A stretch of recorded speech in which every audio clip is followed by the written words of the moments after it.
Okay, so welcome back to our training video number 3.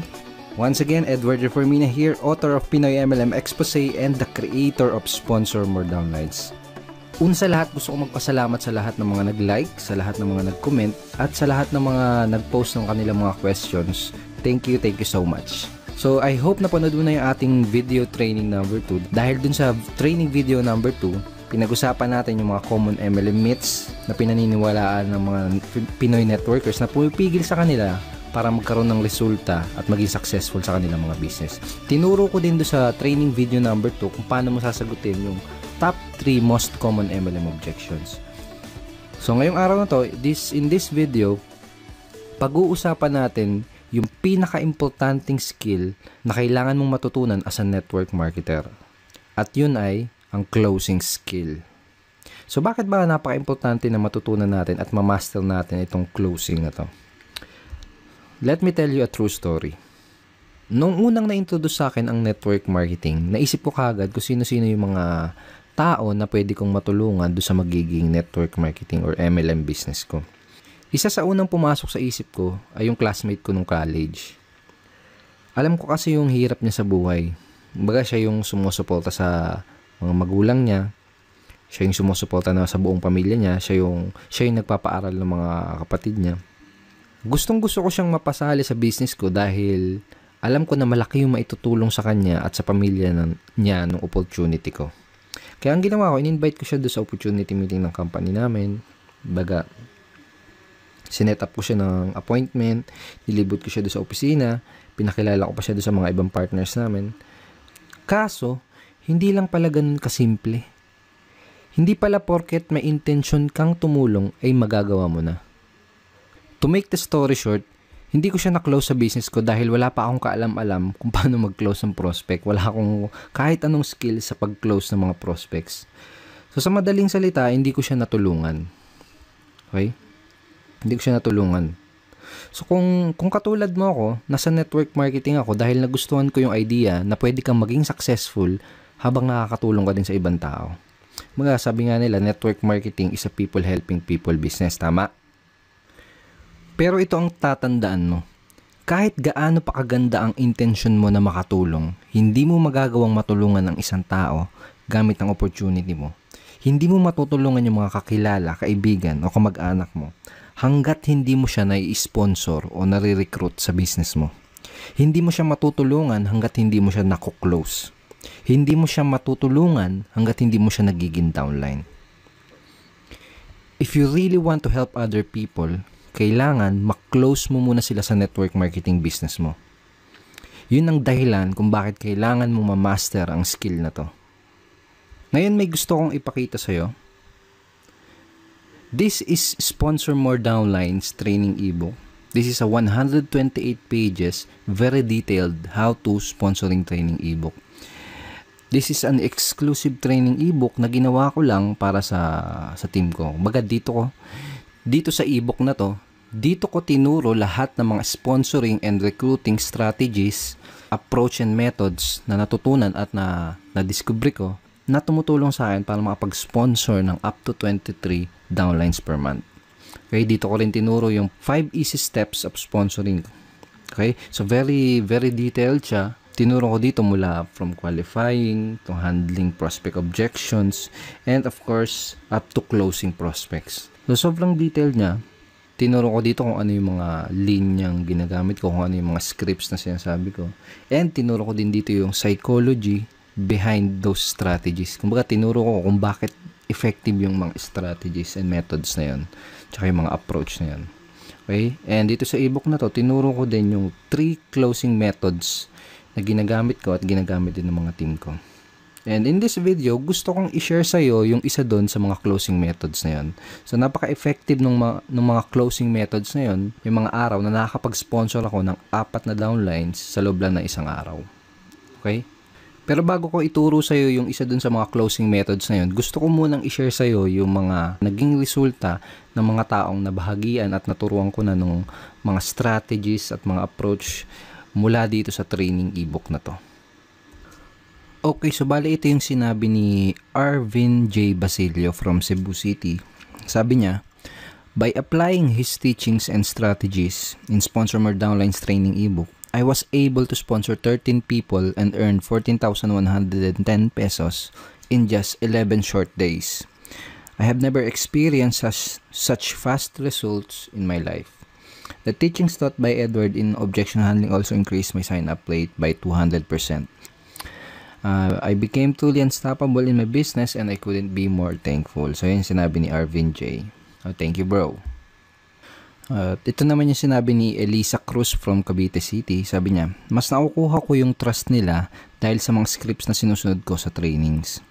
So, thankful talaga ako dahil in just 1 week, nakapag-close ako ng 3 prospects at may mga naka-line up pa. So, sabi niya, very effective. So, yun yung sabi ni Elisa Cruz. So, thank you so much, Elisa. And ito naman yung sinabi ni Alvin Alcobendas from Batangas City. Sabi niya, nung sinimulan kong i-apply ang natutunan ko mula sa Sponsor More Downlines, every week meron akong nakuklose at na-sponsor na tao. And now, 3 months in my business, nakapag-sponsor ako ng 17 direct downlines at weekly na akong kumikita around $100 per week. So, thank you so much, Alvin. At ito naman yung sinabi ni Mari Bixon from Italy. Kung noong una ay ako ang naghahabol sa prospects, ngayon sila na yung kusang naghahanap sa akin. Wala na rin akong katakot-takot sa pagsagot sa mga prospect objection. Iba talaga pag may proper training. In 1 month, I got 5 direct referrals. Ayan sabi ni Marivic. Thank you, Marivic. At ngayon, ito naman yung sinabi ni Ryan Montilla from Makati City. Sabi niya, dati nung di ko pa natututunan yung mga strategies sa Sponsor More Downlines, ay para akong naglalakad sa dilim na walang ilaw, na nangangapa ako sa daan na tatahakin ko. Kung baga walang proper direction at bumalik ako sa pagiging empleyado, nag-stop ako sa pagiging networker. Then, pagkatapos kong i-apply yung mga natutunan ko sa Sponsor More Downlines, ay sobra, rocket ship to the maximum level. I earned 135,041 pesos at nakapag-sponsor ako ng 72 direct downlines in just 4 months. So, ayun sabi ni Ryan Montilla. So, thank you so much, Ryan, and congratulations sa results mo. At lastly, ito naman yung sabi ni Mr. Rafi Calicdan from Quezon City. Sabi niya, pagkatapos ko matutunan ang mga teachings ni Sir Edward Reformina, nakasponsor ako ng 26 downlines in just 56 days. I earned $945 in 2 months. I never expected na ganun ka-effective yung pag-apply ko ng natutunan ko. It has unleashed the leader potential in me. Ang leadership pala ay natututunan as long as you have the willingness, the proper knowledge, guidance, and training tool to help you grow your team tremendously. Ito pa sabi niya. Lahat ng natutunan ko, pinasa ko sa downlines ko, and the training material is indeed very helpful and powerful. Nakaka-proud lang na pati downlines ko ay nagkakaroon na ng results in just short span of time. So, yun sabi ni Rafi Calicdan from Quezon City. Thank you so much, Rafi, and congratulations din sa results na nakukuha mo. Yeah. Andito tayo ngayon sa loob ng Sponsor More Downlines training ebook. Dito tayo sa loob and papakita ko lang sa iyo saglit yung pinaka-content niya. Okay, so ito yung pinaka-content nitong training ebook na to. Right? So dito sa 3 closing methods, itong the consultant close ang gusto kong i-share sa iyo. Alright, so simulan na natin ngayon. Dito sa closing method na to, baga parang boss na boss yung dating mo. Okay? Para ka lang nag-i-interview ng mga nag-a-apply ng trabaho. So, para kang nag-i-interview ng prospects. Okay? Yun yung parang yung magiging flow niya. Pero ang kagandahan at saka pinaka nagustuhan ko dito sa method na to, bukod sa napaka-effective niya, ay napaka-simple at madaling i-execute. So, perfect to, lalo na kung nagsisimula ka pa lang or kung bago ka pa lang na networker. Okay? So, kung nagsisimula ka pa lang, kayang-kaya mo kagad i-apply or i-execute kagad ang closing method na to. Pero kung matagal ka na sa network marketing, well, that's much better. Actually, mas maganda yun kasi, kumbaga, solid na yung confidence mo for sure. Kumbaga, mas madideliver mo na tong method na to ng smoothly at mas may execute mo siya ng mas maganda at mas maayos. Okay, pero don't underestimate the simplicity of this approach and this method, kasi kahit napaka-simple niya ay napaka-effective at powerful niya. Okay, so for example, napanood na ng prospect mo or nakita na ng prospect mo yung business opportunity presentation ng company nyo. For example, tapos na siyang umattend ng seminar or tapos niya ng makita yung video presentation nyo. Parang ganito yung magiging flow ng pag-i-interview mo dun sa prospect mo. Okay, so ito yung sasabihin mo sa kanya. Base dito sa mga nakita mo, tingin mo ba or naniniwala ka ba? Ganon. Base dito sa nakita mo, naniniwala ka ba na makakatulong itong business or opportunity na to sa'yo para yung reason why nila? Okay? So, make sure na bago ka mag-close is alam mo yung reason why ng prospect mo. Napaka-importante. I cannot tell you how important na malaman mo yung reason why ng prospect mo. Okay, so for example, ganito. Base dito sa mga nakita mo, base dito sa napanood mo, naniniwala ka ba na makakatulong itong opportunity na to sa'yo para mapatapos mo ng pag-aaral yung mga anak mo? Okay? Parang ganun. Base dito sa mga napanood mo, tingin mo ba makakatulong itong business na to para matulungan mo yung asawa mo sa mga gastusin nyo sa bahay? Parang ganun. Okay? Pag sinabi ng prospect mo, oo, tingin ko makakatulong itong business na to. So, yun mo sa kanya, itanong mo sa kanya, magkano yung gusto mong kitain kada buwan working part-time? Or full-time kung gusto niya ng full-time. Okay? So, for example, ito yung sinagot ng prospect mo. Kahit siguro mga 20,000 lang muna na monthly income. Sabi mo, okay, that's good. Mga ilang oras kada araw o linggo ang pwede mong ilaan para sa business na to para ma-achieve mo yung 20,000 per month na income. Okay? So, sasagutin ka niya ng kung ilang oras. Sabihin natin, ang sinagot niya is mga 2 to 3 hours per day lang muna. Ganon. Sabihin natin, ganun yung sinagot niya. Ang next na sasabihin mo ay ito. Okay, sabihin natin na kumikita ka na ng 20,000 pesos na monthly income working 2 to 3 hours per day. Ano yung iba pang magiging benefit nun para sa'yo at sa family mo? Okay? So, using these lines, unti-unti nang kino-close ng prospect mo yung sarili niya doon sa business mo. Baga siya na yung mismo kasi nagsasabi ng mga benefit na makukuha niya doon sa opportunity mo di ba? So, napaka-powerful talaga nito. Okay? So, ngayon, sabihin natin, sinagot niya na, ito yung mga gandang magiging benefit niyan para sa akin. Tapos, ang tatanong mo sa kanya, pag nasabi niya na sa'yo yung mga benefit na makukuha niya sa opportunity, ito yung next na itatanong mo sa kanya. May mga gusto ko pa bang itanong bago ka magsimula? Okay? O kaya, ano yung mga questions na gusto mong masagot ko bago ka makapagsimula? Or, bago ka magsimula sa business na to, may gusto ka pa bang malaman? Okay, kapag sinabi ng prospect mo na kapag may mga remaining questions pa siya, ang goal mo is masagot lang yung mga question na yun. Okay? Ang goal naman kasi talaga natin is mabigay lahat ng mga kinakailangan na information para makagawa ng informed at sariling decision yung prospect natin. Okay? So, for example, may objection pa siya natitira, kung may question pa siyang natitira, ang goal mo lang is masagot yun. So, make sure na napanood mo din yung video training number 2 natin dahil tinuro ko sa iyo yung mga tinuro ko dun sa video training na yun kung paano mo sasagutin yung mga most common MLM objections. So, for example, sinabi na ng prospect mo na wala naman na, baga wala na siyang question. Ang magiging closing line mo ay ito. Okay? Sounds to me na ready ka nang mag-join. O kaya naman ay ito. Mukhang handa ka nang magsimula. Tama ba?